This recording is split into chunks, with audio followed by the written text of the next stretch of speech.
certification that goes along with being an EMT? There is not. Back on March 22nd of 2011, where were you working? I was working for National EMS on the west side of Athens, the west side station. It's actually out in Oconee County at Oconee County Fire Station number 8. And were you assigned with anyone that day? I was assigned with Chuck Savage. Is he a paramedic that you work with? He is. And can you tell the jury a little bit about whether or not you were called out to the scene on Sycamore Drive on March 22nd of 2011? We were at Lowe's shopping, and we were dispatched to Sycamore Drive for the report of officers shot. We immediately responded, priority 1, to the location. Upon our arrival, we were directed to an officer that was down beside his car. He was laying beside his car. We got out of the truck and went over to him, and he was obviously shot in the face. I could tell the shot was on his left side, but that's all I could tell. There was a lot of blood from his face. It was covering his clothes. Chuck immediately started assessing and maintaining his airway, and I started removing the rest of his clothing, trying to find any other injuries because of the amount of blood or any other wounds, which we did find a gunshot wound on his left shoulder. And we had another truck coming. They were sent down to the other car. They came back and they told us that there was no viable patients down there, and they started to help us with the officer that was down. When they started to help us, I backed away from the scene and went to the ambulance and started setting up the obvious equipment that we were going to need to take care of the downed officer. When they got the downed officer packaged and ready to go to the hospital, they brought him over to the truck, and we then realized that our truck was blocked in and we were not going to be able to get out, so we moved to a different truck in which they took him to the hospital in, and I remained on scene with our truck. The downed officer that your partner Chuck Savage was working on, was that Tony Howard? It was. Okay. And you talked about having to remove clothing from Tony Howard to work on him. Do you recall any equipment being removed from his person? Yes, we had an officer remove his gun belt, his gun, and all of his waste equipment, because we can't take that in the ambulance to the hospital, and we have no way of securing it. At the time that you were working on Tony Howard, was his gun still in the holster on his gun belt? It was.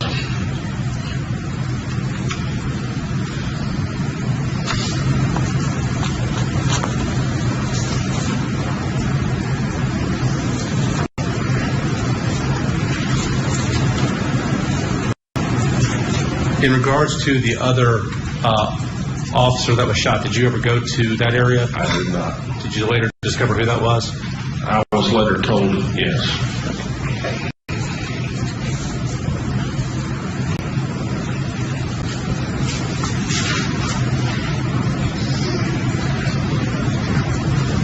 Mr. Crow, those are all the questions I have for you. Please answer any questions the defendant might have.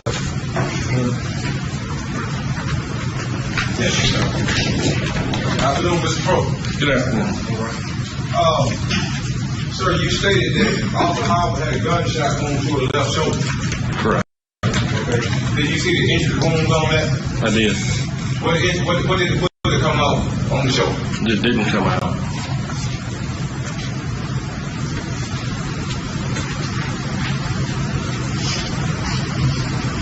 Do you know what the direction of the bullet travel on Mr. Howard? No. So, but it didn't. There's no exit wound on the right side shoulder, is what you telling the jury. He was shot in the back of his left shoulder, on the posterior of the left shoulder. Can you point that, please, sir, so the jury can see it? Right back here. Okay. So, if he on the passenger side of his car, the driver's side of his car, it would be that left shoulder, like, I'm on the driver's side, so it's right here. It's his left. Correct. You didn't see no entry wound or no gunshot wound on the right shoulder? No. Thank you. No further questions. Regret? No, Your Honor. Any excuse? Yes, sir. Yes, Your Honor. Excuse. Next witness. Stacy Point.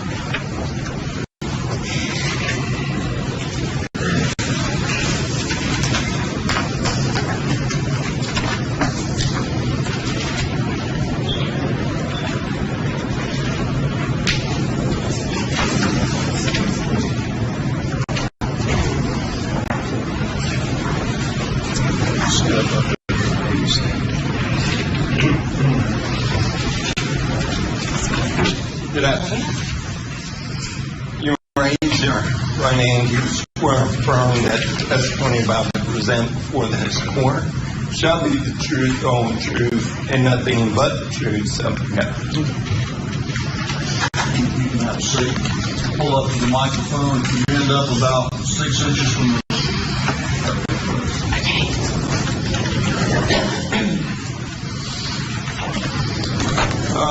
if you don't mind, state your name. Spell your last name. My name is Stacy Lynn Thornton, Thornton.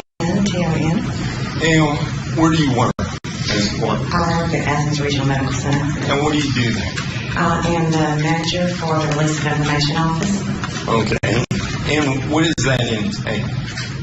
Basically, what we do is make sure that disclosures of protected health information is done, protecting the patient's privacy and confidentiality following HIPAA guidelines. And do you deal with patients' medical records? Yes. Okay. And are you familiar with the process of how the hospital maintains patients' records? And who has, Yes. and who has access to those records? And who has access, yes. Okay. And are you originally from Athens? Yes. Born and bred. Born and bred here. Yeah. All right. How long have you worked for the hospital? Since October 2001. And are you married? No. Now, as part of your duties and responsibilities there at the hospital, do you check to make sure before you release any records of patients that you have the required releases? Absolutely. We have to make sure. And can you sort of describe that process?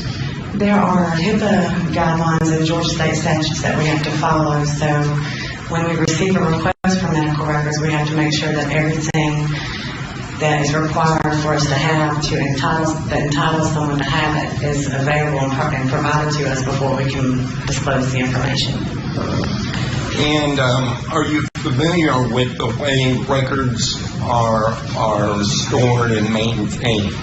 Say when a patient is treated at the hospital, where do the records go and how are they maintained? I am familiar. Okay. And can you describe that process? Medical records from June of 2009 to the present are electronic. Prior to that, they're maintained in a paper format. Our retention at Athens Regional is 10 years, so those are maintained. So we do have both paper and electronic medical records. And are these medical records that are created at the hospital, are they done at or near the time that a patient is treated? Yes. And are these medical records created by someone that has knowledge about the treatment, or is it duty to record the treatment? With the electronic medical record, a lot of the documentation is done at the time within a computer system. Occasionally there is, of course, the need to dictate and transcribe. And then, of course, that's put into the electronic medical record. Okay. And are the physicians and nurses that treat patients, do they have a duty to record what they're doing? I guess that's my question. And are these medical records maintained in the regular course of business at the hospital? Yes. And is it the regular practice at the hospital to record all treatment a patient receives there? Yes.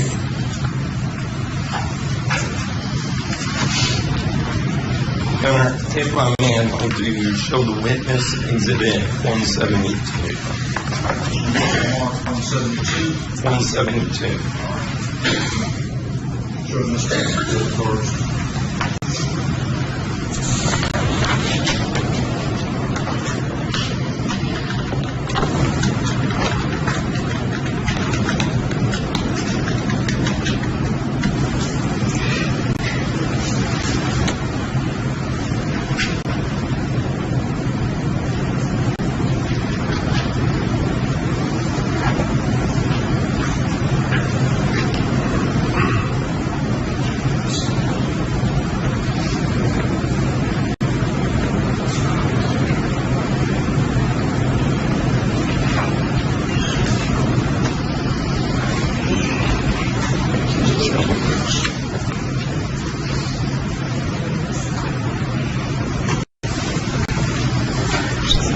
Ms. Thornton, I'm showing you what's been marked as State's Exhibit 172.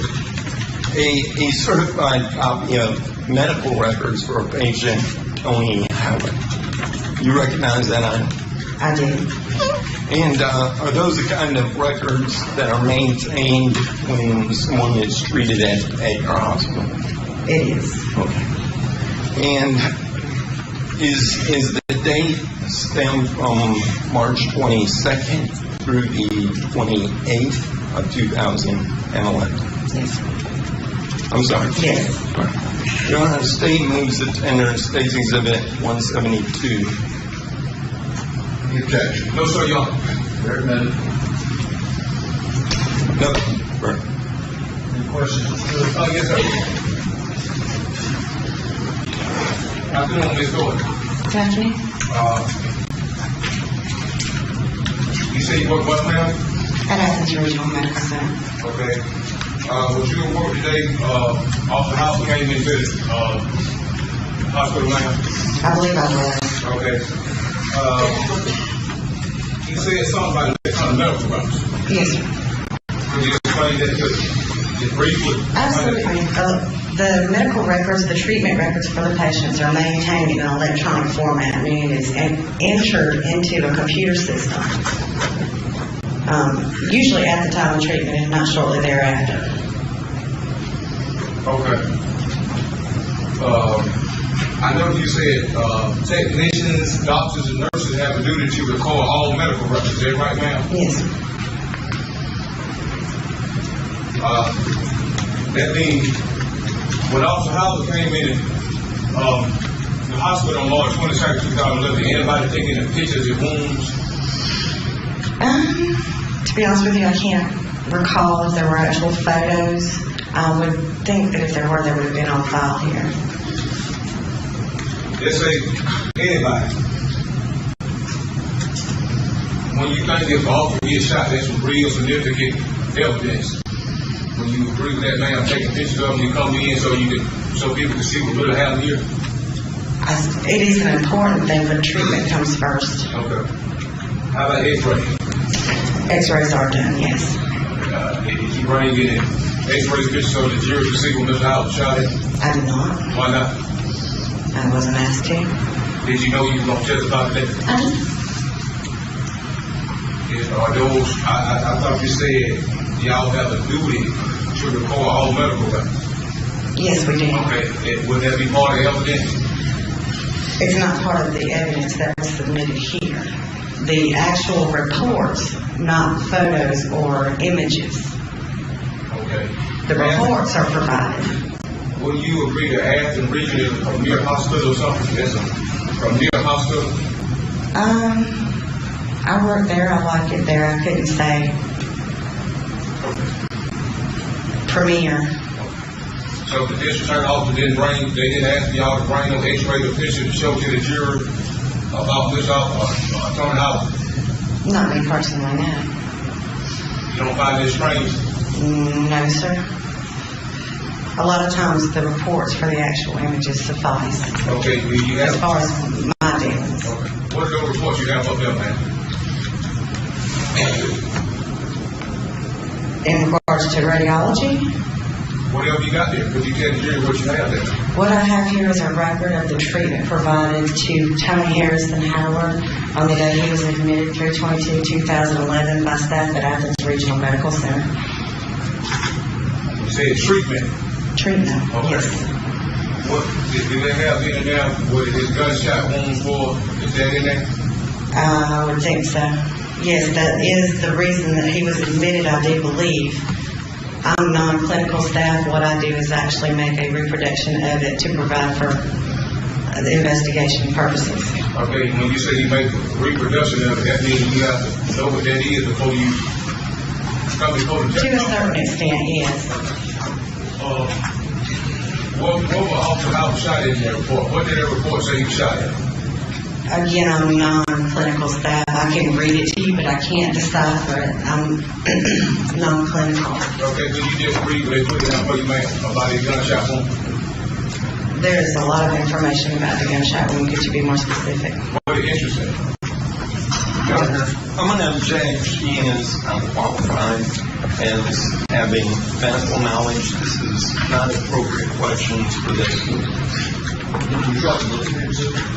You're able to do that. No, I haven't. This is my objection, Judge. It says objection. I mean, this is my response to the suggestion. I mean, again, we ain't got that high. I mean, it actually happened. So, I mean, I want to see the picture, the x-ray, so the jury can see what really happened. I don't want no assumptions about nothing. These are professional people. They supposed to have these records here. I'm going to sustain the objection. The records are there and they've been admitted. If you would like to look at them, I can.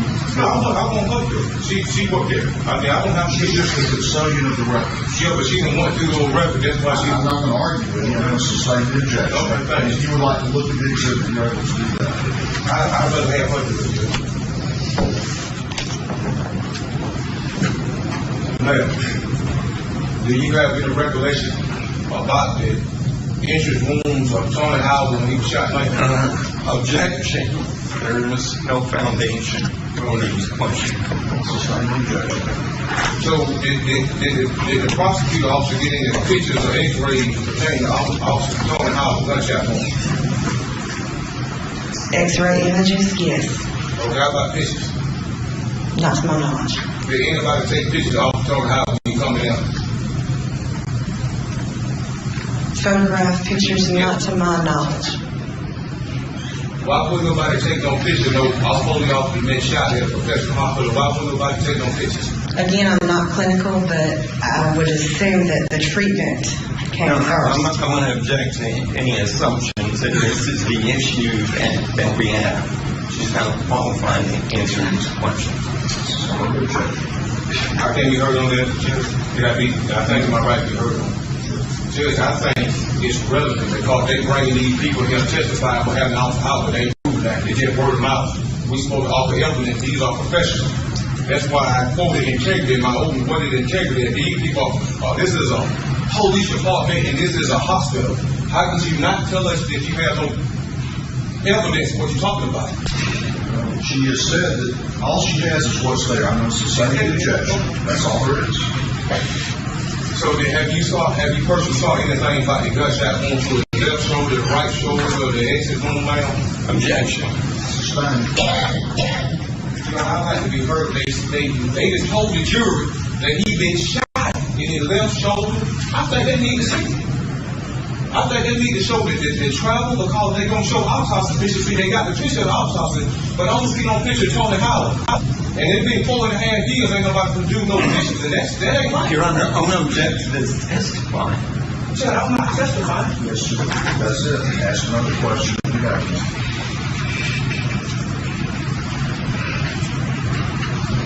Okay. Why did they bring you to testify here today? Because it was myself, my person in my position at the hospital that provided the medical records to law enforcement. Okay, so when you provided those records, did you have to look over it before you gave it to them so you know what you did to them? Yes. Okay, now when you looked over those records, what was Tony Howard shot at? Objection. Sustain. That's the same. Well, yeah, but she said if she looked over those records, she's supposed to know. If she the one that took the records and gave it to him, just say, how can she give him a record she don't know what they're doing? She got to know in order to get it to him. I'm not a lawyer, but Mr. Hood, I sustain the objection. Ask another question if you have one.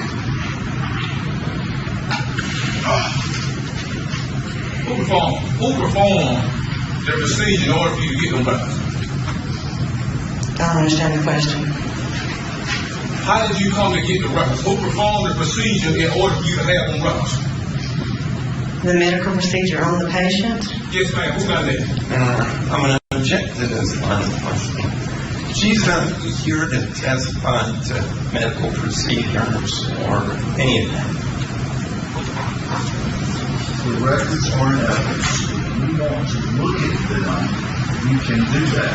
Sir, it's not about you looking at it, it's about the credibility of these witnesses they bring it in. Again, these professionals know reports, don't nobody know nothing, and this case too significant. This is not like them.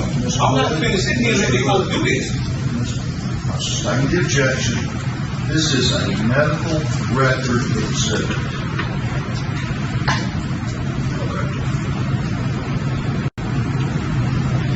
How did you come to get on record, ma'am? A release was provided to my department requesting the information. It is our duty to first make sure the individual requesting it is entitled to it, and then provide the information to them that they're entitled to. And that's what happened in this case. Okay, who asked for those releases? I believe in this particular case, this was originally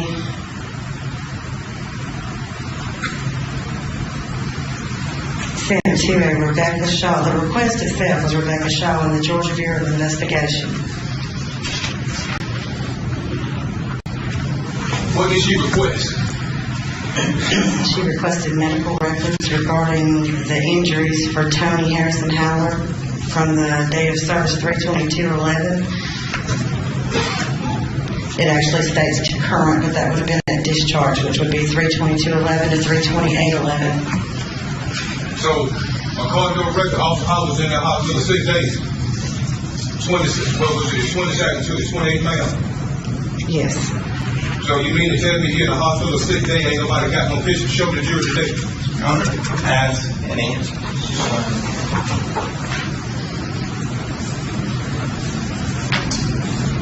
Have you saw the X-ray report? I have generated images of the x-rays onto a disc, but again, I'm not clinical. I can't honestly say that I would know what I was looking at. I just need to make sure that the appropriate images are placed on the disc when I produce it. Now, when you put it, do you have those images with you today, ma'am? I do not. I thought you said they requested their wounds, and that's right. Miss Rebecca Shaw requested the reports and wounds off the house. Didn't you say that? The reports, Okay. You said the reports. yes, but not the Okay. images are available here. Okay. Now, when you agree with the reports, and the gunshot wound, the X-rays are part of the reports, I'm not clinical. I didn't ask you that, ma'am. I said that what you put on X-rays, you put on them discs. Yes. Well, you consider that part of the record that she asked for. It's a different type of record requiring a specific request. When you agree that the X-ray will show the wounds, and that was she asked for the wounds, we talking about the wounds, ma'am. When that X-ray shows you the wounds, you don't officer don't have.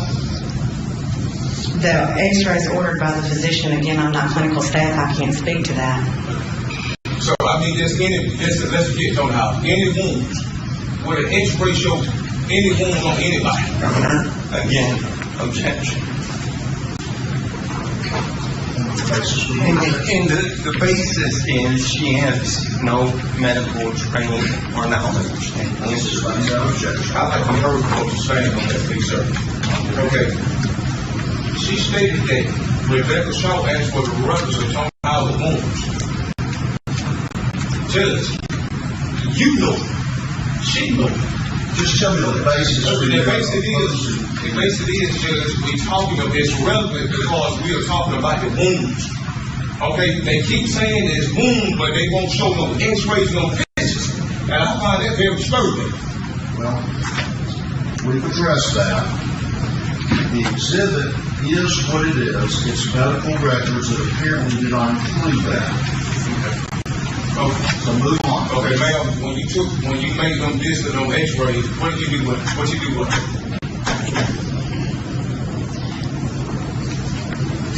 In general, or for this particular? This particular case, what you do with them discs about Tony Howard? Medical records and, for the images for Tony Howard, there was a disc provided to the district attorney's office. So it was a disc provided to the attorney's office.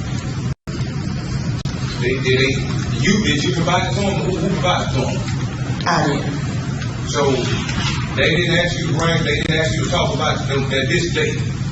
No, just medical records. I wouldn't say.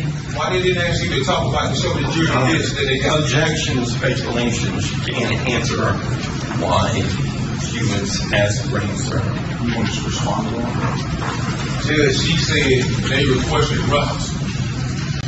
And I just find it quite disturbing when she has released the record. The objection is based on she can't answer why they didn't ask for that. Okay, So fine. speculation. Okay, fine. I'll explain the You're right. objection. Now, do you personally find it strange they don't want you to talk about that this you brought this up?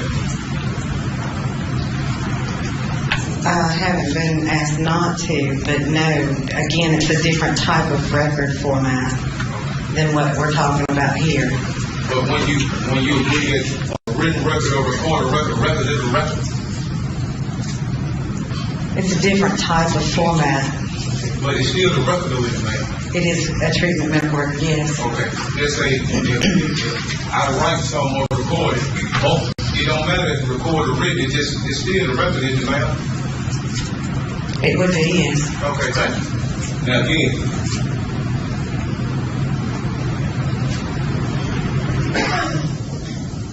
did they ask me the fishing part of the record? Did they ask y'all any more? As an I don't think about when you started your question, that will get into characterizations of yourself. Okay, right, okay, well, I'm still getting, okay, so. Thank you, Judge. Yes, sir, yes, sir. Now, ma'am, you knew you were coming here to testify today. I did. So is it safe to say that as you testified today, you didn't bring all the record pertaining to Tony Howard with you today? Provided what was asked of me. I think you misunderstood me, ma'am. Did you bring all the records? ask and answer. Okay, yes or no? I'm going to go with the judge. Thank you, sir. Again, okay. Again, ma'am, did you bring all the records pertaining to Alton Howard? Not in every format, no. No further question, ma'am. That's the president. Yes. Yes, sir. You're excused. Dr. Gallagher.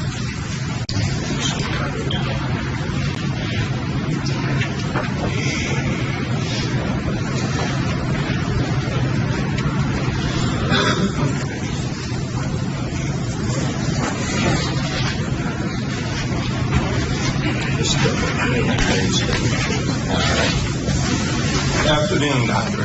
If you will, raise your right hand. Okay. Do you swear affirm that the testimony you're about to present here today shall be the truth, the whole truth, and nothing but the truth? Yes. Please be seated. If you will, please state your full name and spell your last name for the court. Okay.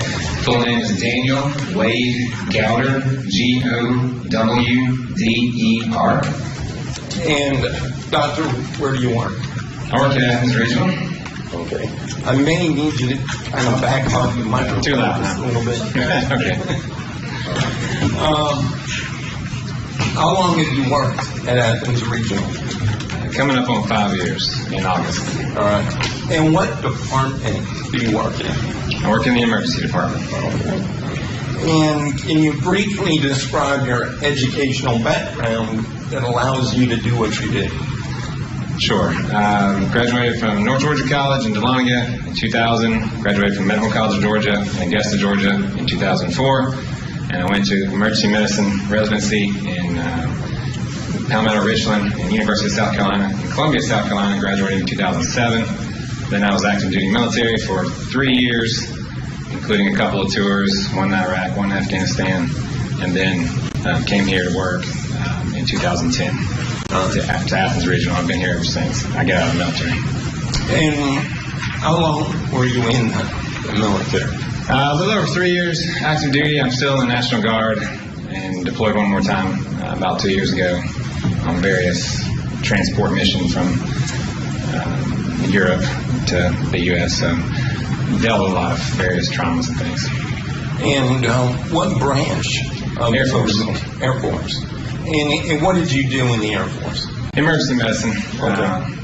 That's what I did both times I was deployed in, and the whole time I was in the Air Force. And were you treating soldiers that were injured, or was it a different type of? Yes, I was treating injured soldiers, Marines, airmen, everybody. Yeah. And with regard to your practice in medicine, what is your specialty? What is your field? I'm board certified in emergency medicine. Okay. And do you hold any professional licenses?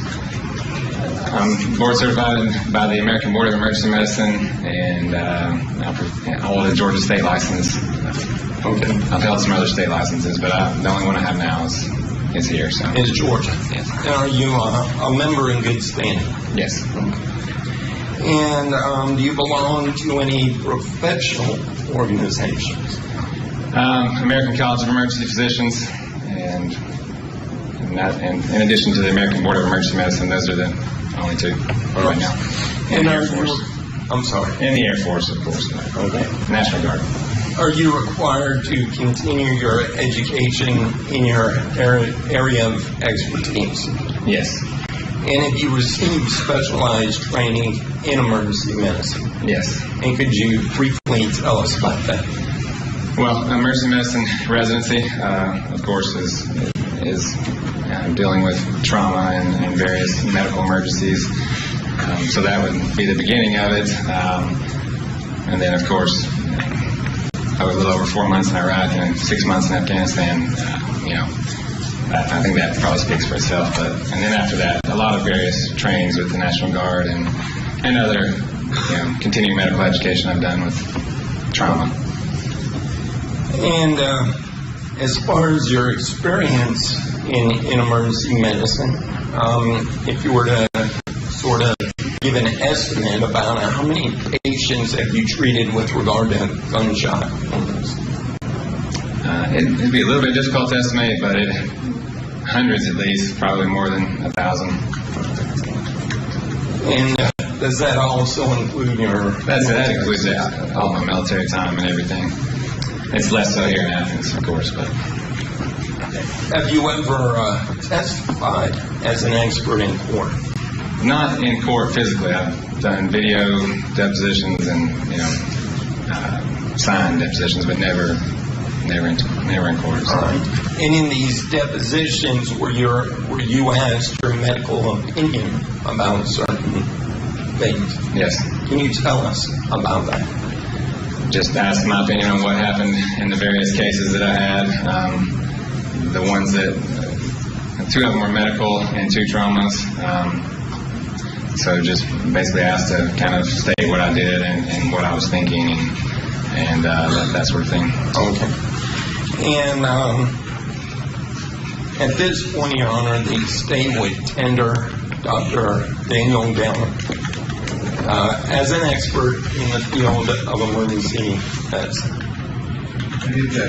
No, Dr. Gallo will be qualified as an expert. He will testify as an expert in the area of emergency medicine. Thank you.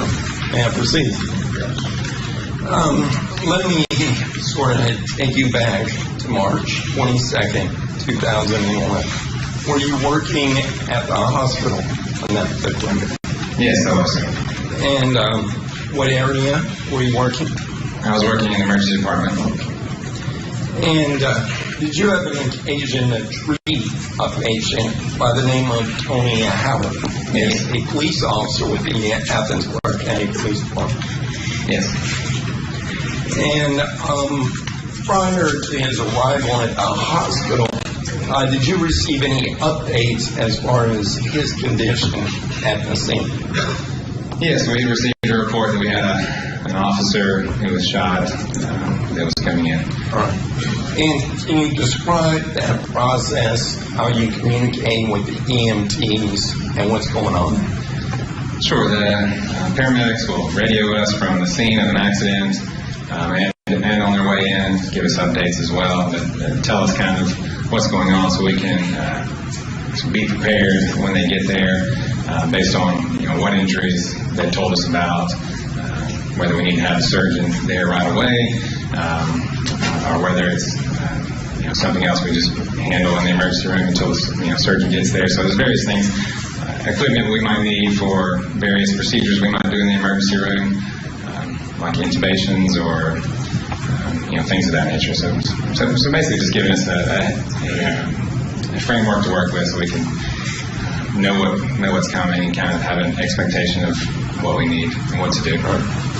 And prior to his arrival in this case, did you take any steps to prepare for Officer Howard? Yes. And what were those?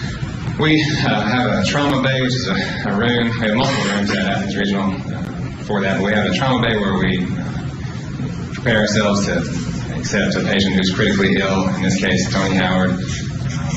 Myself, nurses, radiology technicians, lab technicians, various people in the hospital that need to be there to get ready. We all get in the room.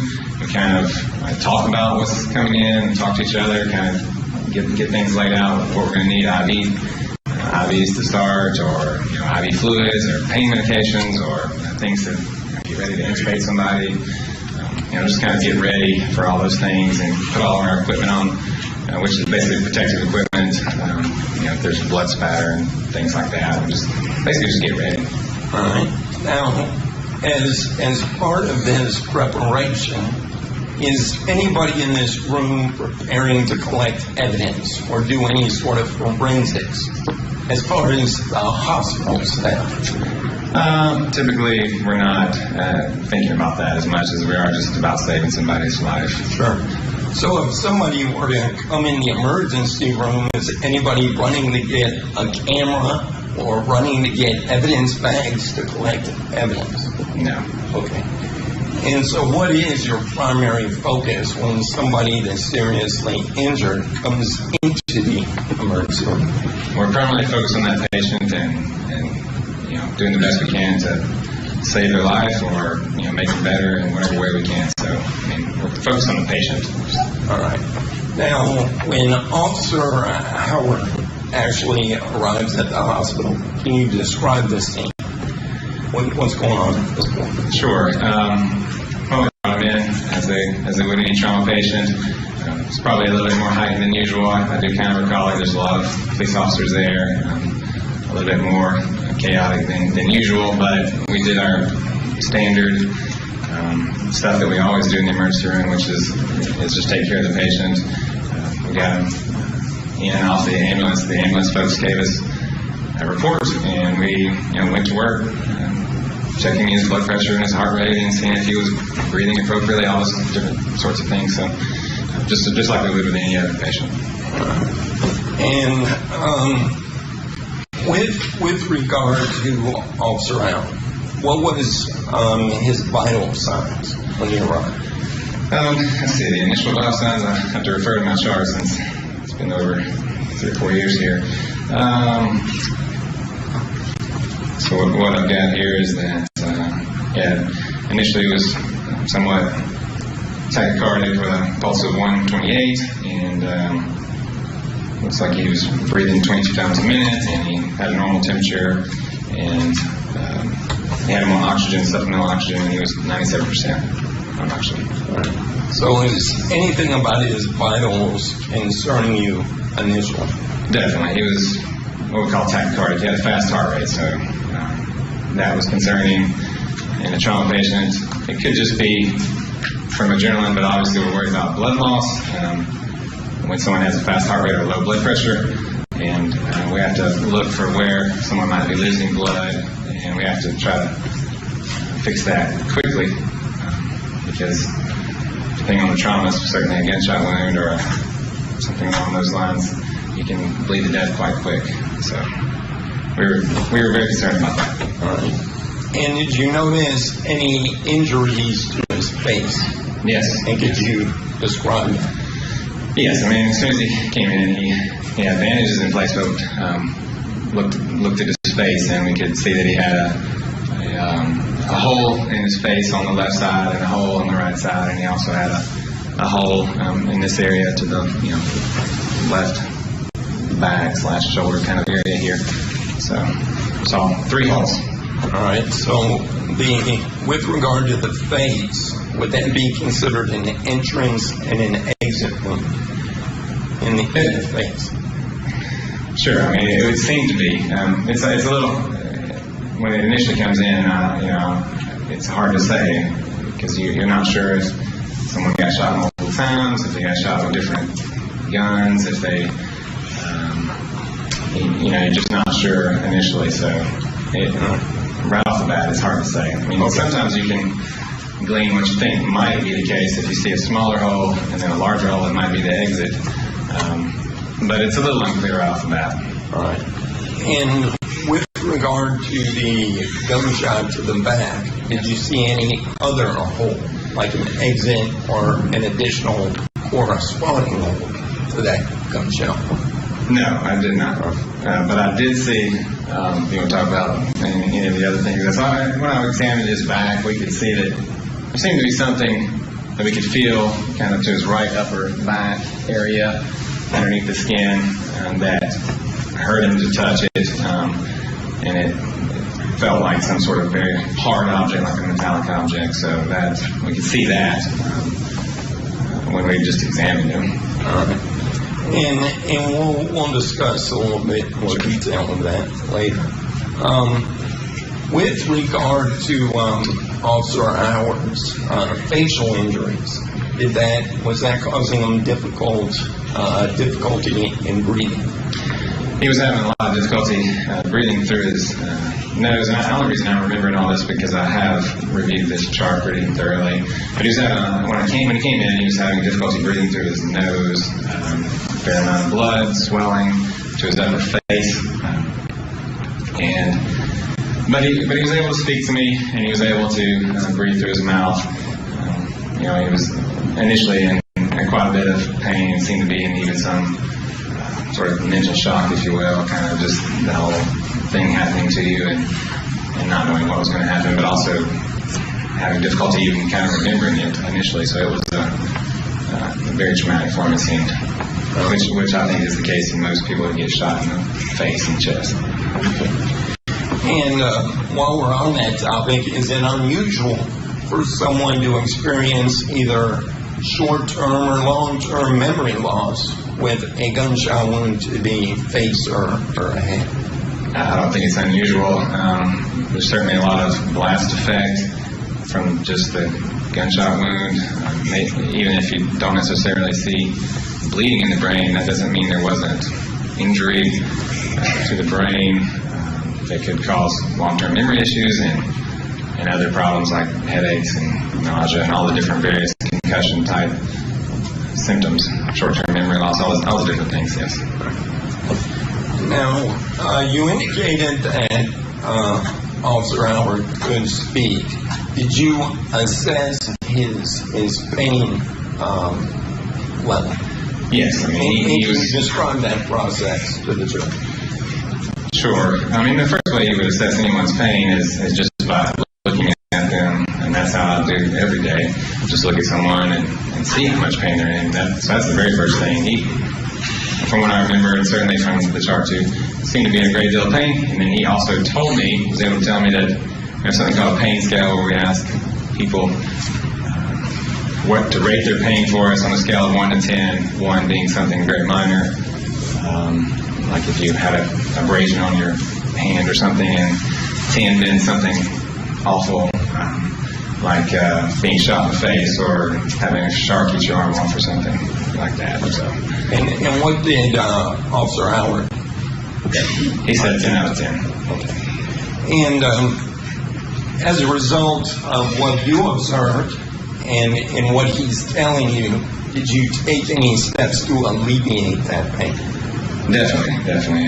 We gave him pain medication right from the very beginning, both fentanyl, which is a narcotic pain medication that does not tend to drop people's blood pressure. It's a medicine we use quite a bit in trauma, and then also morphine. Once we was a little bit more stabilized, both of them are very strong narcotic medications that help people with their pain. And as a side effect, does it affect them as far as their thought processes and stuff like that? It can, yes. It can make them drowsy and things of that nature, and certainly affect how they think. Now, in general, when a patient arrives in the emergency with a gunshot wound, I mean, what is your role specifically as an emergency room physician? My role specifically is to evaluate what the injuries are, try to find the injuries quickly. In Tony Howard's case, looking from head to, initially just evaluate him in general. How is he breathing? Is he bleeding still? Those things are kind of right up front. What is his heart rate? What is his blood pressure? All those things are very important to begin with.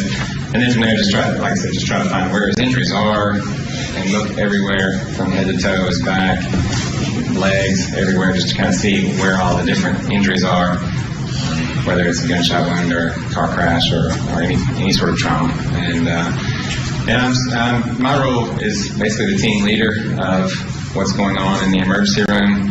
I'm directing,